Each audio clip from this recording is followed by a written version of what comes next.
मानसिकता की जिसमें जो है जिहाद छिपा रहता है और जिहाद के आग से अब जो मेडिकल के हायर सेंटर्स हैं वो भी इससे अछूते नहीं हैं। आज हम उसकी बात करें। पूरा पैनल हमारे साथ कनेक्ट हो गया। हम बिना किसी देरी की चर्चा की शुरुआत करेंगे। उससे पहले आपको बता दें कौन कौन से पैनलिस्ट हमारे साथ कनेक्ट हो गए। हरगोविंद अरोड़ा प्रवक्ता भारतीय जनता पार्टी के हमारे साथ कनेक्ट हो गए हैं। स्वागत है आपका हरगोविंद अरोड़ा जी।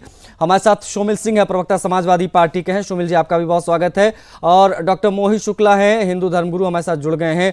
मोहित जी आपका भी बहुत स्वागत है। शोएब सिद्दीकी मुस्लिम स्कॉलर हमारे साथ कनेक्ट हो गए हैं। हम सभी से बातचीत करेंगे। हरगोविंद अरोड़ा जी, चर्चा की शुरुआत आपसे, क्योंकि सरकार आपकी है और आप लोग हमेशा इन मामलों को लेकर एक्टिव रहे हैं। कानून से लेकर तमाम चीजें हमने देखी हैं लव जिहाद को रोकने के लिए, लेकिन ये कैसे संभव है सर कि केजीएमयू के अंदर इतनी सख्ती के बावजूद लव जिहादी सक्रिय नजर आए और आज मेडिकल सेंटर्स भी, विशेष तौर पर इतनी बड़ी बड़ी संस्थाएं भी इसकी जद में आती दिख रही हैं? इसके पीछे की मुख्य वजह आप क्या मानते हैं? ये मेडिकल कैंपस है या कोई कन्वर्जन का कैंपस है सर? वंदे मातरम जी। आदिकाल से उनका केवल एक ही लक्ष्य रहा कि धरती पर अपनी जनसंख्या को बढ़ाना और अपने वर्चस्व को कायम करना। अब इनके जाल में फंसने वाली, और देखिए प्रेम जो अंधा होता है और वो आगे जाकर लूला लंगड़ा और हत्या तक और टुकड़ों तक आ जाता है। ये उन नौजवान युवतियों को सोचना है कि जिनके पूर्वजों की आत्माएं उनको धिक्कारती होंगी। जहां रानी पद्मावती जैसी ने जोहर कर लिया केवल इसीलिए कि उनके दामन को कोई ऐसा जिहादी छूने ना पाए। तो इतने भी प्रेम वासना में क्या अंधे होना कि अपने पूर्वजों को, अपनी संस्कृति को और अपने धर्म तक को ताक पे लगा देना। हर किसी व्यक्ति के पीछे सरकार के खड़ा होना संभव नहीं है। और जो डॉक्टर है वो कोई अशिक्षित या कोई दूध पीती बच्ची नहीं है। यदि वो ऐसे करके, क्योंकि धर्म का दायित्व केवल कुछ संगठनों पे, सुदर्शन चैनल पर और उत्तर प्रदेश की और केंद्र की सरकार पे नहीं है। धर्म को बचाने का दायित्व सबका है। हर उस नागरिक का, हर उस व्यक्ति का जो उस धर्म से वास्ता रखता है। इसी धर्म के लिए तो हमारे पूर्वजों ने, देखिए विभाजन में अनेकों हिंदू सिख महिलाओं ने अपने प्राणों की आहुति दे दी। इसीलिए ना कि धर्म बचना चाहिए। और मुझे आश्चर्य ये हो रहा है कि इतनी सख्त कार्रवाई योगी सरकार की ओर से की जा रही है जी। और इस तरीके के जो लव जिहाद फैलाने वाले लोग हैं और या अन्य महिलाओं का उत्पीड़न करने वाले लोग हैं, उनके ऑपरेशन लंगड़ा भी चलाया जा रहा है। उसके बावजूद भी ये जांच होनी चाहिए सरकार द्वारा कि बीच बीच में ऐसी घटनाएं क्यों होती जा रही और इसके ऊपर पूर्ण रूप से लगाम क्यों नहीं हो रही है। और योगी जी को बुलडोजर बाबा के नाम से जाना जाता, फिर भी अपराधियों के मंसूबे पस्त क्यों नहीं हो रहे हैं? ये क्यों बार बार अपराध कर रहे हैं? इसके ऊपर गहरी जांच हो। दूसरी बात मैं ये कहना चाहता हूँ कि ये जो लव जिहाद का मामला बार बार उठता है तो इसमें हिंदू समाज की भी एक गलती है। जो भी हरगोविंद जी से भी की बात का मैं समर्थन करते हुए कहूंगा कि हम लोग अपने बच्चों को जो शिक्षा दे रहे हैं उसमें आर्थिक शिक्षा तो अच्छी बात है, डॉक्टर इंजीनियर बना रहे हैं, आर्थिक रूप से मजबूत करना चाह रहे हैं, मगर धार्मिक शिक्षा भी दी जानी चाहिए। भगवत गीता कितने हिंदू पढ़ते हैं? मेडिकल कैंपस में लव जिहाद एक संगठित पैटर्न बनता जा रहा है, ये भी मैं समझूंगा आपसे आगे। शोमिल जी बने रहेगा। हरगोविंद जी बीच में कुछ कहना चाह रहे थे। अरोड़ा जी बोले भाई। शोमिल जी, समाजवादी पार्टी हमेशा अल्पसंख्यकों का नकाब लगाकर उनकी प्रोटेक्शन में क्यों आती है? आपने कहा मजहब नहीं सिखाता, तो आप कार्रवाई करो। Let me complete. देखिए मैंने आपको बीच में नहीं टोका। करेंगे तो किससे करेंगे? मैंने आपको बीच में नहीं टोका। सुनियोजित ढंग से अगर धर्म परिवर्तन होगा, आपने अभी कहा कि मजहब नहीं सिखाता आपस में बैर रखना, तो ये बात केवल हिंदुओं पर ही लागू होगी, बहुसंख्यकों पर।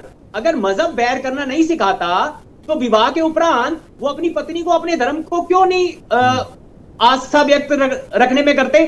क्यों उनको जबरन इस्लाम कबूल करवाया जाता है? क्यों फिर बाद में उनको ट्रिपल तलाक देकर उनके जीवन को डिस्ट्रॉय किया जाता है? आप इसका जवाब देंगे? हर गली नुक्कड़ पे सुनियोजित ढंग से और विदेशी फंडिंग से और आप जैसे राजनीतिक राजनीतिक दल सरकार पोषण आपकी कर रहे है, हैं। सरकार आपकी है, नाकामी आपकी, जवाब समाजवादी आपने तो कार पार्टी सेवकों पर क्या गोली मजाक चलाकर भी करते हो भाई उसको अरोड़ा जी? उचित माना। सरकार आपकी, जवाब हम आपने तो दें। कार सेवकों पे गोली चला के भी उसको उचित माना ना। ठीक है, ओके। अगर मैंने अभी ओपनिंग रिमार्क मैं इस पर, और हम सुनिए ना अरोड़ा जी, सुनील जी, इस पर हम और विस्तार से बात करें। अब बस यहाँ नामे जवाब दे दीजिए, बस उसके बाद में मैं हरगोविंद अरोड़ा जी की तरफ बढ़ जाऊंगा। आप मेरे से सवाल मत पूछिए, मैं आपसे सवाल पूछने के लिए यहाँ पर खड़ा हूँ। सर मेरा काम सवाल पूछना है, सर मेरा काम सवाल पूछना है। मेरा सीधा सवाल है, क्या सपा इसे लव जिहाद मानती है या नहीं? हाँ या ना बोलिए, मैं आगे बढ़ूं। मेरा सीधा जवाब है कि कोई भी व्यक्ति किसी भी जात, किसी भी धर्म का हो, इस तरह की हरकत कर रहा है तो गलत है। आखिरकार इतने समय से योगी जी की सरकार है, किसी की हिम्मत कैसे हो रही है? जहां एक तरफ कहा जाता है कि बहन बेटियां सब सुरक्षित हैं, आखिरकार हिम्मत कैसे हो रही है किसी की भी तो इस तरह की हरकत कर रहा है? आप सवाल पूछो हरगोविंद अरोड़ा से कि कैसे आखिरकार उत्तर प्रदेश में जहां तुष्टीकरण की राजनीति इस प्रकार से बेड़ियां बन जाती हैं, शोमिल जी को बोलने तक नहीं दे रही है तुष्टीकरण। एनीवेज, हरगोविंद अरोड़ा जी, मेरा सवाल सीधा है, जस के तस है। लव जिहाद का कानून तक उत्तर प्रदेश में है, तमाम सख्ती की बातें होती हैं, और जिस प्रकार से तंज आप लोगों के ऊपर कसे जाते हैं, उन तमाम चीजों को समाहित करते हुए अगर मैं आपसे समझूं तो ये रमीज जैसे लव जिहादी इतने सक्रिय केजीएमयू जैसे संस्थाओं में भी हैं, तो फिर किस प्रकार का कानून और किस प्रकार की सख्ती, ये जरा बताइए। और शोमिल जी ने जो कहा उस पर भी एक छोटी सी प्रतिक्रिया आपकी चाहूंगा, उसके बाद मैं ब्रेक लूंगा। देखिए, इसे मैं अहिंसक आतंकवाद की संज्ञा दूंगा, और इन जिहादियों का जो पोषण जो समाजवादी पार्टी कर रही है, वो कृपया ध्यान से सुने। अल्पमत में षड्यंत्रकारी, बहुमत में शोमिल जी, आपकी समस्या क्या है ना कि आप उन्हें प्रोटेक्ट करने के लिए आप बीच में देखिए, मैंने आपको आप धैर्य रखिए ना, आप धैर्य रखिए, आप सच सुनने की क्षमता रखिए। आप सच सुनने की क्षमता क्यों नहीं रखते? आप उनकी वकालत क्यों कर रहे हैं जिहादियों की? से तो ऊपर उठिए, तब तो मैं सच लव जिहाद शब्द आप मानने को तैयार नहीं, किसी को आप बोलने नहीं देंगे। अरे कैसे चलेगी? शोमिल जी, आपने कहा सरकार से सवाल पूछा, मैंने सरकार से सवाल पूछा तो बोलने नहीं दे रहे हो। शोमिल जी, मौका दीजिए ना, अगले पैनलिस्ट को मौका दीजिए ना अपनी बात रखने का। समाजवादी पार्टी को भली भांति जान लेना चाहिए, जिनका ये पोषण कर रहे हैं, और जिस लव जिहाद को मैं अहिंसक आतंकवाद मानता हूं, ये अल्पमत में षड्यंत्रकारी और बहुमत में आक्रमणकारी। जिस दिन ये बहुमत में आ गए, उस दिन समाजवादी पार्टी का भी अस्तित्व खत्म हो जाएगा। और यहां पर इनके यहां नारी का सम्मान है ही नहीं। नारी केवल भोग की वस्तु है। और कितनी दूर आप जाएंगे? कैसी बातें भाई साहब, कैसे लोगों को आप भाई साहब बीच में बोलते रहेंगे तो चर्चा नहीं मैं आज तक समझ नहीं पाया। सुनिए, मैं आज तक समझ नहीं पाया, मैं आ रहा हूं, मुझे छोटा सा ब्रेक लेना पड़ रहा है। मैं आज तक समझ नहीं पाया कि अखलाक का मामला होता है तो समाजवादी पार्टी तुरंत पहुंच जाती है बिना बुलाए। आज इस पीड़िता के साथ समाजवादी पार्टी का कौन सा नेता खड़ा था लखनऊ? ये सवाल भारतीय जनता पार्टी के प्रवक्ता से पूछा जाना चाहिए, जो मैं पूछ रहा हूं। I am not the spokes person of BJP sir. अब मेरे से सवाल मत पूछो, ये मैं हरगोविंद अरोड़ा जी से पूछूंगा। मैंने आपसे पूछा, अगर समाजवादी पार्टी, सुन लीजिए, अगर समाजवादी पार्टी इसको लव जिहाद मानने से इनकार कर रही है सर, तो क्या आप ये मानते हैं कि धर्म बदलने का दबाव डालना भी कोई समस्या नहीं है? मैं अगर इस बात को मान लूं कि लव जिहाद है, तो क्या भारतीय जनता पार्टी के प्रवक्ता ये मानेंगे कि उत्तर प्रदेश की मुख्यमंत्री फेल है, वो भी इस जिहाद में साथ हैं? क्या मानेंगे? 9 साल से भारतीय जनता पार्टी की सरकार है, आखिर ऐसी हरकतें हो कैसी रही उत्तर प्रदेश में?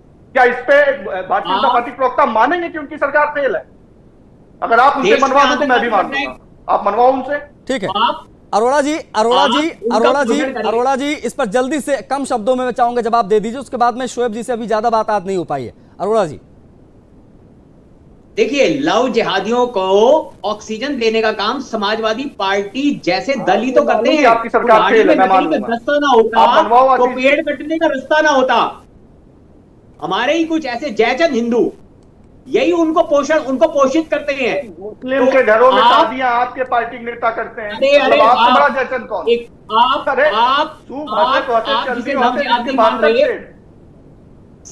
सैकड़ों वर्षों से धरती पर उनके धर्म के विपरीत यही होता है। आप जितनी जल्दी स्वीकार कर लेंगे तो आपके लिए देश बचेगा, धर्म बचेगा, तो समाजवादी पार्टी बनेगी। आप इस चीज को स्वीकार करो कि आपके मुख्यमंत्री फेल नहीं। आप अरे नहीं स्वीकार करोगे, 9 साल सरकार के हो गए, 9 साल से सरकार चला रहे हो, आज भी ऐसी हरकतें हो रही है। इसकी चिंता आप न कीजिए, इसकी चिंता उत्तर प्रदेश की जनता भली भांति कर रही है, हम लोग हैं, तो देश की जनता कर रही है। चौड़े होकर झूठ बोल रहे हैं। आप मानो कि आपके मुख्यमंत्री फेल है, आपके पूरे गठबंधन का पतन दिन प्रतिदिन इसीलिए हो रहा है कि बहुसंख्यक है या नहीं, जवाब दो इस बात का।